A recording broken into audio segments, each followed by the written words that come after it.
আসসালামু আলাইকুম প্রিয় অ্যাডমিশন শিক্ষার্থী ভাই বোনের, আশা করি সবাই ভালো আছো। সবাই এখন পরীক্ষা শেষ, খুব ব্যস্ত কোচিংয়ে ভর্তি হওয়ার জন্য, তাই না? কেন ভর্তি হচ্ছ? ভালো জায়গায় চান্স পাওয়া। ভাই চান্স তো পরে, তুমি আগে কোচিং করবা তো। কোচিং তুমি পুরোটাই করবা না, কারণ আবেগের বশে বশীভূত হইয়া 3-4 দিন তুমি কোচিংয়ে যাবা, যখন দেখবা পারতেছো না তুমি আর কোচিংয়ে যাবা না। কিন্তু টাকাটা তো ঠিকই নেবে কোচিং, কেন নেয়? টাকা তো আর তোমার কামাই করানো লাগে না, টাকা কামাই করে বাপের ফাটে যায় তোমার টাকা জোগাড় করতে, আর তুমি মেসত উল্টে ঘুম পারো। তুমি তো পড়ো না। তুমি যদি পড়তা, তুমি নিজেকে জিজ্ঞেস করো তো, তুমি কলেজের কয়টা পরীক্ষাতে পাশ করছিলা? আর তুমি বুয়েট মারাও। বুয়েট এত সোজা না যে তোমাকে এমনি এমনি আসবে। তুমি বুয়েটের স্বপ্ন, এই স্বপ্ন দেখো তোমার জন্য অন্যায়। তুমি পড়াশোনা না করে তুমি বুয়েটের চান্স পাবা? অসম্ভব। মনে রাখবা, চান্স কখনো টিচার দিয়ে হয় না। কারণ যারা বুয়েটের জন্য কোচিং করে, একই টিচারের কাজ পড়ে, সবাই চান্স পায় না কেন? প্রমাণিত। শিক্ষকদের কোনোদিন চান্স হয় না। চান্স পাওয়ার জন্য কার পড়তে হয়? নিজের পড়তে হয়। তুমি তো পড়োই নাই, আর তুমি বুয়েট করতেছ, হবে না। তাই নিজের সম্পর্কে জানো ভাই, বুয়েটের চটি মোটা কোনো একটা জায়গায় চান্স পাবা কিনা সেই ধান্দা করো, এর জন্য পড়াশোনা করো। এবার অনেকে আছে মেডিকেলের প্রিপারেশন নেয়, আস্তাগফিরুল্লাহ। বায়োলজি যাই জীবনে কোনোদিন পাশ করে না, কলেজে 50% মার্কস পায় না, তাই মেডিকেলের কোচিং করে। দুঃখে বুকটা ফাটি যায়। তাহলে এখন কি করার? সায়েন্স পড়ছে, মেডিকেলের প্রিপারেশন না নিলে হয়? হয় না। ভাই তুমি কি জানো, তুমি কি শিওর মেডিকেলের চান্স পাবা? কোচিং করো কেন? তার মানে ওই যে একটা হিউজ টাকা আছে, টাকাটা দিচ্ছ, দেও, সমস্যা নাই।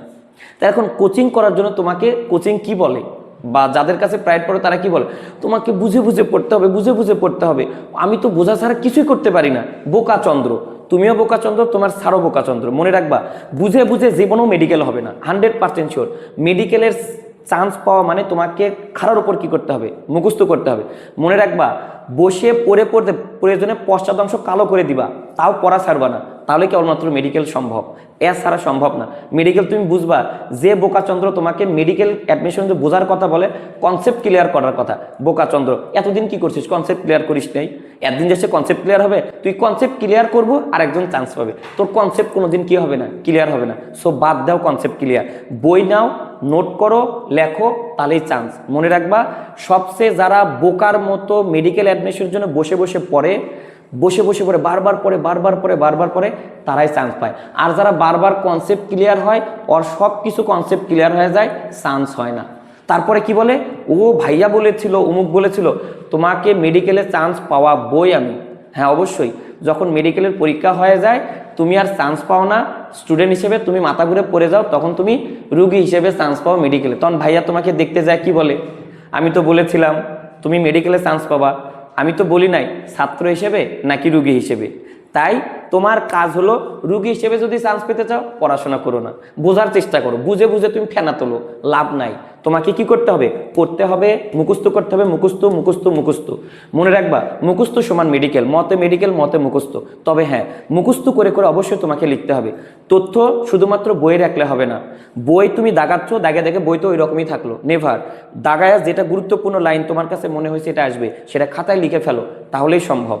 তাই প্রিয় মেডিকেল অ্যাডমিশন পরীক্ষার্থীরা, আমার কথায় মন খারাপ করে কিছু নাই, রাগ করেও কিছু লাভ নাই। সো যেটা বাস্তবতা সেটাই কথা। সস্তা মোটিভেশন সমান বাস্তবতা। বাস্তবাদী হও, নিজের সম্পর্কে জানো। তুমি 1 ঘন্টা বসে থেকে পড়তে পারো না, আর তুমি কো আমি মেডিকেলে কোচিং করি, ইউ আর টোটালি বোকা চন্দ্র। সো তোমার কাজকে এখন বসো, বই খোলো, নোট করো, আল্লাহর ওয়াস্তে মুখস্থ করো, সব কিছু বাদ। যদি তোমার কোনো ড্যাশ থাকে, অর্থাৎ জিএফ না কিএফ কি বলো, এদেরকে চটিমুটি আউট করে দাও। দেখা হবে বিজয়, এর আগে না। এই পর্যন্ত তার সাথে সব কিছু বাদ দাও, খালি পড়ো আর লেখো।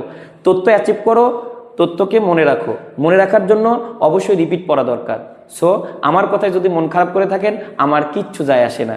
বাট আমার কথাকে যদি কথা মনে করে আপনি কাল থেকে পড়েন, চান্স পাওয়ার পরে আপনি করবেন কি, মহাস্থানগড় মাজার আছে না, মাজারে একটা মোমবাতি কিনে দিন। এ পর্যন্ত সবাই ভালো থাকবেন। আসসালামু আলাইকুম।